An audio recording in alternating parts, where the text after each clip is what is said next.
सबको जय यीशु। क्रिस्त में प्यारे भाई और बहनों, हम थोड़े ही समय में चालीसा काल में प्रवेश करने जा रहे हैं और चालीसा काल राख बुधवार से प्रारंभ होता है और पुण्य बृहस्पतिवार को अंत होता है।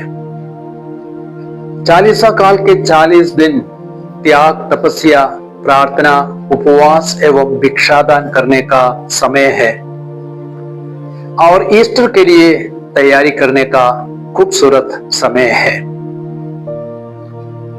राख बुधवार को राख से हमारे माथे पर क्रूस का चिन्ह अंकित किया जाता है। उस समय पुरोहित हमसे कहते हैं, तुम मिट्टी हो और मिट्टी में मिल जाओगे, या पुरोहित कहते हैं, पश्चाताप करो और सुसमाचार में विश्वास करो। अब सवाल उठता है, माथे पर राख लगाने का अर्थ क्या है? सबसे पहले राख मृत्यु का प्रतीक है। वो धूल या मिट्टी जैसी है। राख यह दर्शाती है कि हम मिट्टी से बने हैं और मिट्टी में लौट जाएंगे। उत्पत्ति ग्रंथ अध्याय 3 वाक्य संज्ञा 19। राख का मतलब यह भी है पश्चाताप एवं तपस्या। राख पश्चाताप एवं तपस्या का प्रतीक है। पुराने नियम एवं क्रिस्तीय परंपरा में राख सिर पर लगाना आंतरिक पश्चाताप एवं मन परिवर्तन का एक बाहरी चिन्ह है। मार्कुस के सुसमाचार अध्याय 1 वाक्य संज्ञा 15 में यीशु कहते हैं, समय पूरा हो चुका है, ईश्वर का राज्य निकट आ गया है, पश्चाताप करो और सुसमाचार में विश्वास करो। और ईश्वर के राज्य में प्रवेश करने के लिए पश्चाताप बिल्कुल अनिवार्य है। यूनानी भाषा में पश्चाताप को मेटानोइया कहा जाता है और मेटानोइया का अर्थ है पापों के लिए ऐसा दुख जो हमारे जीवन को और हमारे स्वभाव को ही बदल देता है। जैसे पापनी स्त्री और उड़ाऊ पुत्र ने पश्चाताप किया कि उनका जीवन ही बदल गया, उनका जीवन परिवर्तित हो गया। और राख का तीसरा अर्थ है, राख से माथे पर क्रूस का चिन्ह अंकित किया जाता है। क्यों? क्योंकि क्रूस क्रिस्तीय विश्वास एवं क्रिस्त का शिष्य होने का चिन्ह है। मत्ती के सुसमाचार अध्याय 10 वाक्य संख्या 32 और 33 में प्रभु यीशु कहते हैं, जो मुझे मनुष्यों के सामने स्वीकार करेगा उसे मैं भी अपने स्वर्गीय पिता के सामने स्वीकार करूंगा।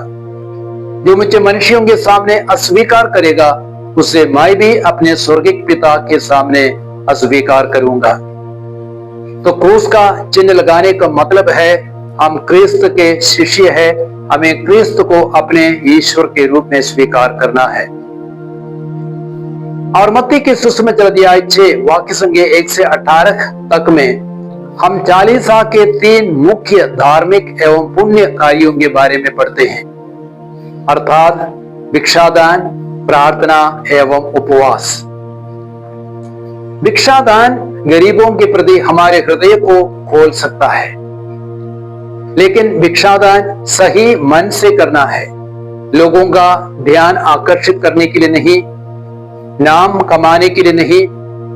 इसलिए प्रभु यीशु कहते हैं, जब तुम दान देते हो तुम्हारा बायां हाथ यह जान न पाए कि तुम्हारा दायां हाथ क्या कर रहा है। तुम्हारा दान गुप्त रहे और ईश्वर और तुम्हारा पिता जो सब कुछ देखता है तुम्हें पुरस्कार प्रदान करेगा। लूकस के सुसमाचार अध्याय 6 वाक्य संख्या 38 में प्रभु यीशु कहते हैं, दो तुम्हें दिया जाएगा, हिला हिलाकर, दबा दबाकर भरी हुई, ऊपर उठी हुई पूरी की पूरी नाप तुम्हारी गोद में डाली जाएगी, क्योंकि जिस नाप से तुम नापते हो उसी नाप से तुम्हारे लिए भी नापा जाएगा। कुरिन्थियों के दूसरे पत्र अध्याय 9 वाक्य संख्या 7 में संत पौलुस कहते हैं, ईश्वर प्रसन्नता से देने वाले को प्यार करता है। तो हमें प्रसन्नता से, खुशी से देने को सीखना है। और दूसरी बात, प्रार्थना का मतलब है ईश्वर के साथ समय बिताना, ईश्वर से बातें करना, ईश्वर को सुनना। प्रार्थना के समय ईश्वर से गहरा संबंध स्थापित किया जाता है। लेकिन हमें ढोंगियों की तरह दूसरों को दिखाने के लिए प्रार्थना नहीं करनी है। इसलिए प्रभु यीशु कहते हैं, अपने कमरे में जाकर एकांत में प्रार्थना करो। ईश्वर जो एकांत को भी देखता है तुम्हें पुरस्कार प्रदान करेगा। लूकस के सुसमाचार अध्याय 2 वाक्य संख्या 36 से 38 तक में हम नबिया अन्ना के बारे में पढ़ते हैं।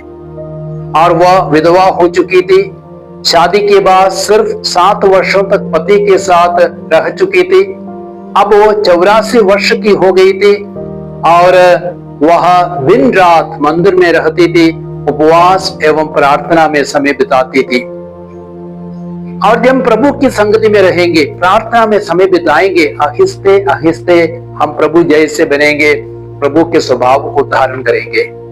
और तीसरा धार्मिक कार्य है उपवास। उपवास एवं परहेज शरीर की इच्छाओं पर नियंत्रण पाने के लिए हमारी मदद करते हैं। संसार की चीजों के प्रति आसक्ति को समाप्त करता है उपवास। लेकिन हमें फिर ढोंगियों की तरह दूसरों को दिखाने के लिए मोह उदास बनाकर उपवास नहीं करना है, लेकिन सिर में तेल लगाकर मोह धोकर उपवास करने के लिए प्रभु हमें आदेश देते हैं और तब प्रभु हमें पुरस्कार देंगे। उत्पत्ति ग्रंथ अध्याय 3 में हम पढ़ते हैं, खाने के जरिए पाप इस संसार में आया, यदि ऐसा हो तो खाना छोड़ने से पुण्य इस संसार में आएगा।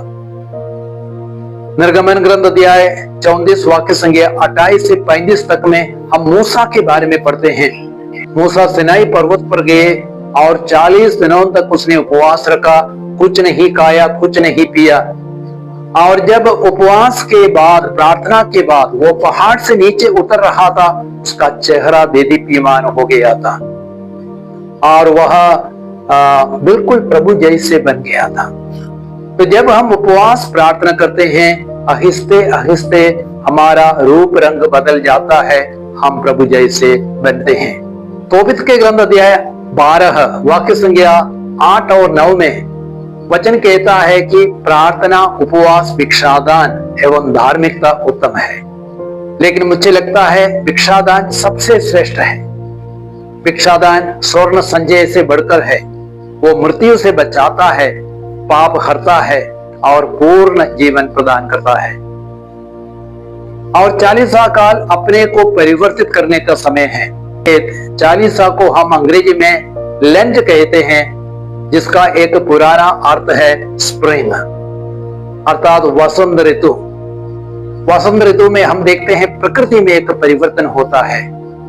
पेड़ अपने पुराने पत्तों को झाड़ देता है और उनमें नए पत्ते अंकुरित हो जाते हैं और फूल और फल उत्पन्न होते हैं।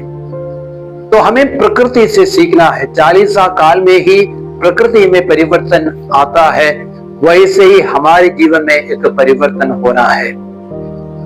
हमें नया बनना है, नए स्वभाव को धारण करना है। इफिसियों के पत्र अध्याय 4 वाक्य संख्या 22 से 24 तक में संत पौलुस कहते हैं, आप लोगों को पुराने स्वभाव को त्याग कर एक नए स्वभाव को अपनाना है, नए स्वभाव को धारण करना है, जिसकी सृष्टि ईश्वर के अनुसार हुई है।